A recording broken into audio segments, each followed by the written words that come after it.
네, 30절부터 보겠습니다. 로마서 9장 30절입니다.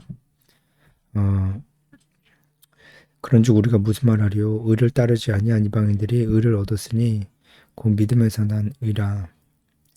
의의 법을 따라간 이스라엘은 율법에 이르지 못하였으니 어찌 그러하냐? 이는 그들이 믿음을 의지하지 않고 행위를 의지함이라. 부딪힐 돌에 부딪혔느니라. 어, 여기서 이제 이방인들에 해당되는 것도 그들이 의를 따르지 아니하였다는 거죠. 당연하죠. 이방인들은 하나님을 몰랐으니까. 그런데 그래서 그들은 예수님을 믿기까지는 진짜 하나님도 모르고 완전히 죄의 종이었어요. 뭐 굳이 유대인이랑 비교하자면 유대인은 그래도 하나님은 알았잖아요. 알았지만 제대로 믿지 않았었던 것 뿐이죠. 어쨌든 그래 그랬었는데 어, 어, 이방인들은 그런 면에서는 사실 유대인들보다 더 상황이 좋지 않았어요. 그랬는데 그들이 의를 얻었다는 거잖아요. 예, 하나님께 의롭다 칭함을 받게 되었다는 것은 이방인들이 이제 믿음이 있었기 때문에 그 믿음으로 말미암아 된 것이라는 거예요. 근데 굉장히 아이러니하게도 하나님을 알고 율법까지 알았었던 이 유대인들은 의를 이루지 못했다는 거예요. 왜냐면은 그들은 그들은 믿지 않았기 때문입니다. 이스라엘은 율법을 알고 있으면서도 의에 이르지 못했던 것이 믿음을 의지하지 않았기 때문이라고 나와 있습니다. 행위를 의지했기 때문에 그 의에 이르지 못했습니다. 결국 믿음이 가장 중요하다는 것을 우리가 여기서 알 수 있고 32절 마지막 부분에 부딪힐 돌에 부딪혔느니라 이렇게 나오는데 이 부분을 우리가 좀 생각해 볼 필요가 있을 것 같아요. 이 부딪힐 돌은 한마디로 예수님입니다. 그래서 33절이 나오는데 이 33절도 이제 예수님께서 구약 말씀을 인용을 하신 겁니다. 걸림돌과 거치는 바위를 시온에 두노니 그를 믿는 자는 부끄러움을 당하지 아니하리라. 그러니까 예수님이 부딪히는 돌이 되고 걸림돌이 되고 거치는 바위가 된 거예요. 유대인들에게. 사실은 유대인뿐만이 아니고 뭐 이방인들도 믿지 않는 자들에게는 예수님이 걸림돌이 됐습니다. 근데 율법을 알고 있는 유대인들에게 걸림돌이 됐다는 것은 이제 어떤 의미일까요? 제 유대인들은 자기들이 열심히 잘 살면 의에 이룰 수 있다고 생각을 했어요. 문제 없다고 생각한 거죠. 열심히 잘 살면. 제 신앙적으로도 열심히 잘 살면 문제가 없을 거다 이렇게 생각을 했단 말이에요. 근데 아니었잖아요. 열심히 잘 사는 게 중요한 게 아니고 예수님을 믿는 게 믿음으로 의를 얻을 수 있기 때문에 믿는 게 중요했습니다. 여기서 우리가 한번 생각해 봤으면 좋겠어요. 제가 지금부터 여러분과 함께 생각해 보고 싶은 우리의 모습이 있는데 일단은 오해하지 마야 하실 것은 저는 구원의 여부를 문제 삼는 것이 아닙니다. 그러니까 우리가 지금 정말 하나님과의 관계에서 오는 그 자신의 믿음의 고백으로 무엇인가를 하려고 하지 않고 이게 거꾸로 돼가지고 무엇인가를 열심히 하면서 이 정도면 됐지라고 생각하게 되는 전 이런 것들이 결국은 우리가 이 당시 유대인의 어리석은 생각을 닮아가는 것이라 생각하는데 아무리 그렇다 해도 그런 사람들의 구원이 취소되는 건 아닙니다. 그리고 뭐 그 사람이 구원받지 못한 사람이 되는 것도 아닙니다. 그렇게는 보지 마시고요. 우리가 예수님 믿으면 다 구원받아요. 그건 분명합니다. 그리고 그 구원은 취소되지 않아요. 그렇지만 제가 유대인과 비교하면서 우리의 모습을 보려고 하는 것은 그럼에도 불구하고 우리가 구원받은 하나님의 자녀임에도 불구하고 유대인들처럼 내가 뭔가를 함으로써 이 정도 하면은 뭐 됐지 이런 생각을 한다는 말이에요. 그게 막 되게 뭔가를 열심히 하던 혹은 열심히 하지 않는 사람들도 뭐 이 정도면 됐지 라는 생각을 한단 말이에요. 그래서 이제 우리가 우리 모습을 돌아보자는 겁니다. 일단은 우리의 신앙은 우리가 믿음으로 의를 이뤘기 때문에 우리는 우리가 무엇을 하든 믿음에서 그 동기가 나와야 됩니다. 하나님을 사랑하기 때문에 헌신해야 돼요. 그런데 일단은 열심히 헌신하는 사람들도 돌아봐야 돼요. 이것이 나의 고백인가를 돌아봐야 됩니다. 그렇지 않는 사람들은 헌신을 하면서 굉장히 자기 만족감에 빠질 때가 있어요. 이 정도 하면 됐지. 이제 뿌듯하다, 성취감. 그게 여러분 오해하지 마세요. 다 나쁜 건 아니에요. 근데 그 성취감이 진짜 하나님과 나와의 관계 속에서 오는 것이지, 아니면 그냥 어떤 일을 잘 해냈다, 어떤 일을 잘 해냈다라는 그런 성취감인지는 우리가 잘 구분을 해야 됩니다. 그러면 안 돼요. 그리고 어떤 사람들은 헌신을 하지 않아요. 헌신을 하지 않으면서도 이 정도면 됐지라고 생각을 합니다.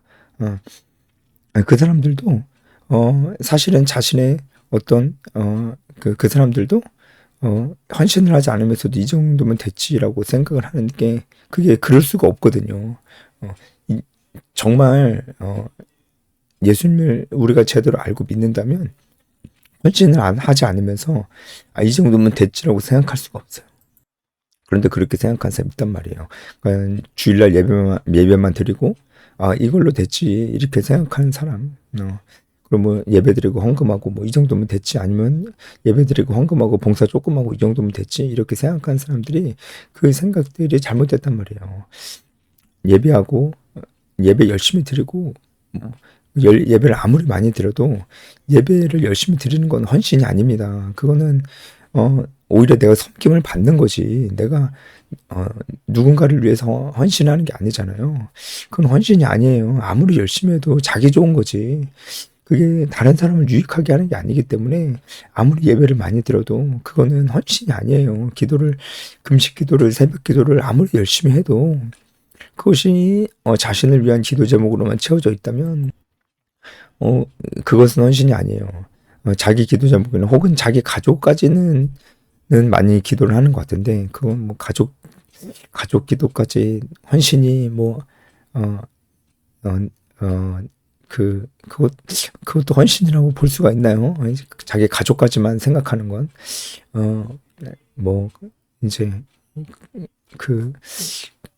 아니죠. 자기 가족만 생각해서는 안 돼요. 나 자신 생각해야 되고 가족도 생각해야 됩니다. 하지만 거기서만 멈춘다면 우리는 헌신을 하는 거라 볼 수 없어요. 그런데 그러면서도 자기는 괜찮다라고 생각을 하는 거예요. 이것도 정말 믿음에서 나오는 행동인지를 생각을 해봐야 돼요. 이게 정말 믿음에서 나오는 행동인가. 왜냐면 우리가 예수님을 정말 믿는다면 예수님의 말씀을 믿어야 되고요. 예수님의 말씀을 믿는다면 예수님께서 우리에게 분명히 명령하시고 부탁하는 일에 대해서 우리가 무시할 수 없잖아요. 근데 예수님께서 우리에게 무엇이라고 명령했습니까? 정말 예배만 드리라고 그랬어요? 아니 정말 가족들 위해서까지만 기도하라고 그랬어요? 아니 이제 언제 그랬냐고요. 예? 내 양을 돌보라고 했잖아요. 내 양을 치라고 했잖아요. 땅끝까지 이르러 증인이 되라고 했잖아요. 전국 복음을 증거하라고 했잖아요. 그리고 제자를 삼으라고 했잖아요. 예수님이 제자 삼으신 것처럼 하라고 했잖아요. 그런 걸 하라고 했잖아요. 하나님의 뜻이 하늘에서 이루어진 것처럼 땅에서도 이루어지게 하라고 했잖아요. 무다명령 하라고 했잖아요. 근데 우리가 진짜 신앙 생활을 한다면 우리의 삶을 하나님께 드리는 믿음의 고백이자 마음의 표현이 돼야 되거든요.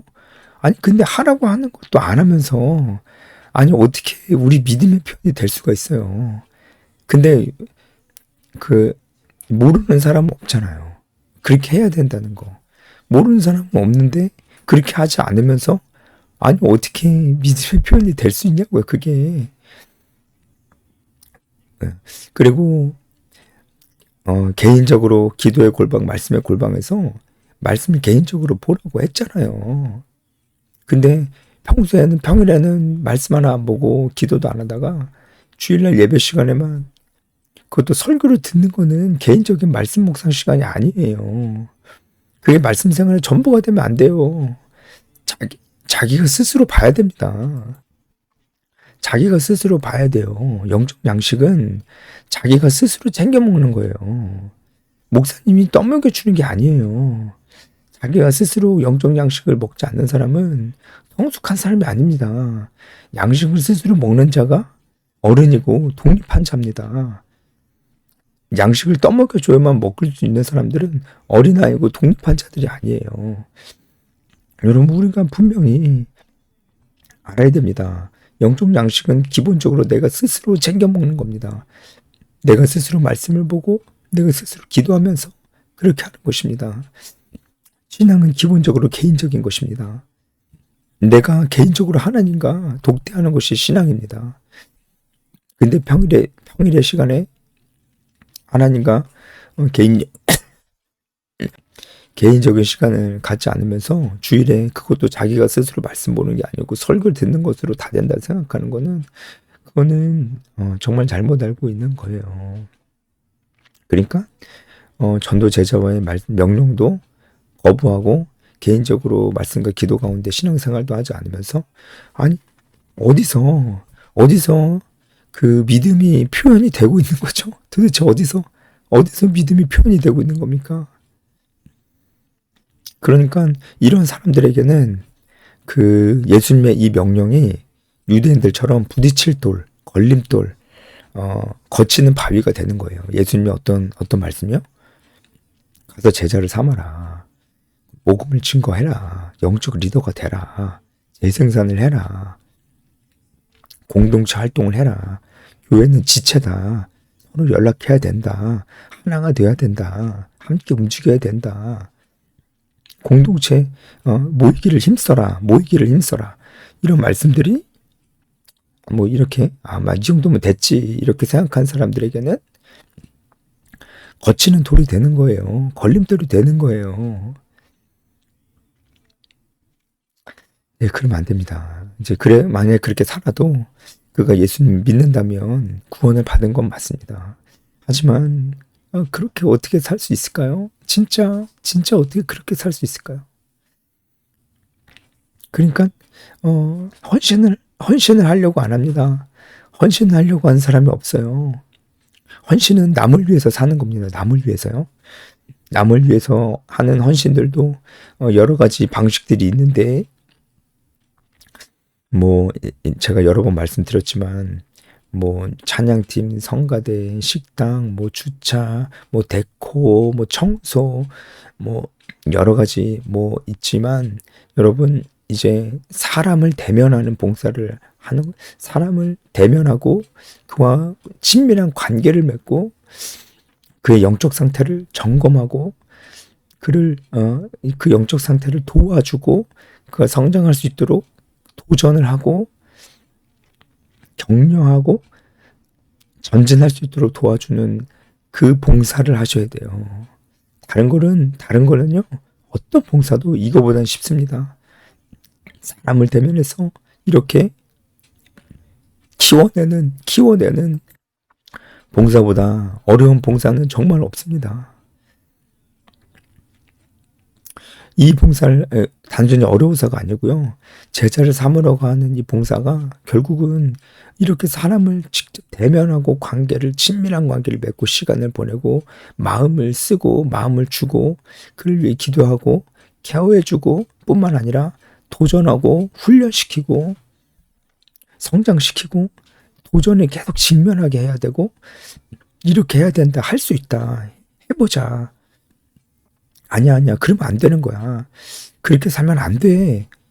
이렇게 살아야 돼. 라고 얘기해 주는 사람이 돼야 된다는 거예요. 이런 사람이. 이런 사람이 돼야 된다. 야, 이게 얘기하면은, 이제 많은 사람들이 동의하지 못한다고 하거나, 이제, 그냥 불편해 합니다. 이게 헌신이거든요. 이게 다른 사람을 유익하게 할 수 있는 최고의 길이에요. 그래서 헌신하라고 그러면 안 합니다.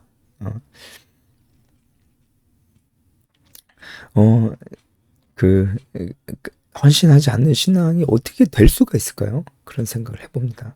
10장 1절에서 4절까지도 거의 비슷한 얘기예요. 일단은 바울이 이스라엘 유대인들이 이렇게 안타까운 상황 속에 있지만 그럼에도 바울 자신은 이스라엘을 너무나 사랑한다는 얘기를 1절에 그렇게 합니다. 여러분도 우리 대한민국 사랑하십니까? 정말 지금 대한민국 위해서 진짜 기도해야 될 때입니다. 정말요. 네, 이건 그냥 그렇게 넘어가고, 여기 2절부터 4절까지 비슷한 내용들이 반복이 되는데, 내가 증언하노니 그들이 하나님께 열심히 있으나 올바른 지식을 따른 것이 아니다. 그러니까 열심히 하는 게 다 좋은 게 아니라는 거예요. 올바른 지식을 따르는 건데, 이 지식은 헬라어로 그노시스입니다. 그노시스. 이게 영주주의자들이 많이 쓰던 용어이긴 한데, 사실은 이 그노시스라는 이 단어는 성경에서는 언제나 하나님과 관련된 지식과 같이 쓰였어요. 그래서 올바른 지식이란 것은 하나님을 아는 지식이죠. 그냥 열심히 살면 안 되고요. 하나님을 아는 지식 가운데서 열심히 살아야 의미가 있습니다. 그냥 열심히 살면은 안 돼요. 근데 유대인들에게는 이런 지식이 없었다라고 하는 겁니다. 그 결과가 뭐냐면 3절에 자기 의를 세우려고 했어요. 자기 의를 세우려고 했다는 것은 유대인들의 경우에는 열심을 내서 구원을 이루려고 했던 거죠. 이제 우리의 경우에는 우리가 구원을 이루지는 않지만 그런 생각을 하지 않는다고 해도 열심을 내면서 이렇게 열심히 하면 됐지라고 생각하는 것입니다. 그것이 자기 고백이 되느냐가 제일 먼저 우리가 봐야 돼요. 왜냐면은 하나님이 그걸 원하시니까요. 그래야 되는 것입니다. 그런 의미에서 우리도 올바른 지식을 갖고 있냐, 하나님을 아는 지식을 갖고 있느냐를 생각해 봐야 돼요. 하나님을 아는 지식을 정말 갖고 있다면 우리가 진짜 저는 누구 숨모임 못 해주겠어요. 저는 공동체 활동 못 하겠어요. 바빠서 못 하겠어요. 이런 얘기를 할 수 있죠. 할 수 있는데 그렇게 계속 그렇게 사는 게 정말 괜찮다라는 생각을 할 수가 있냐고요. 그것은 분명히 그 사람이 이제 나는 힘들어. 나는 지금 되게 힘든 상황이야. 라는 것을 가지고 자기 합리화를 하고 있는 거예요. 여러분, 너무나 분명한 사실은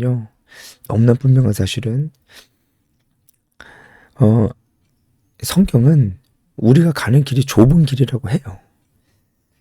고난은 우리에게 너무나 당연한 것이라고 해요. 그리스도의 남은 고난을 내 몸에 채우니라 이렇게 고백을 해요, 바울이. 우리가 살아야 될 삶은 십자가의 삶이라고 해요. 그러니까 원래 힘든 거예요. 원래 어려운 걸 하는 거예요. 우리가 원래. 그러니까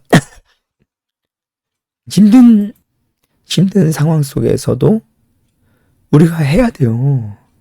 이게 타협이 안 돼요. 원래 힘든 상황에서 하는 거예요. 원래. 괜찮을 때 하는 게 아니에요. 괜찮을 때 하는 게 아니에요. 힘든 상황 속에서 하는 거예요.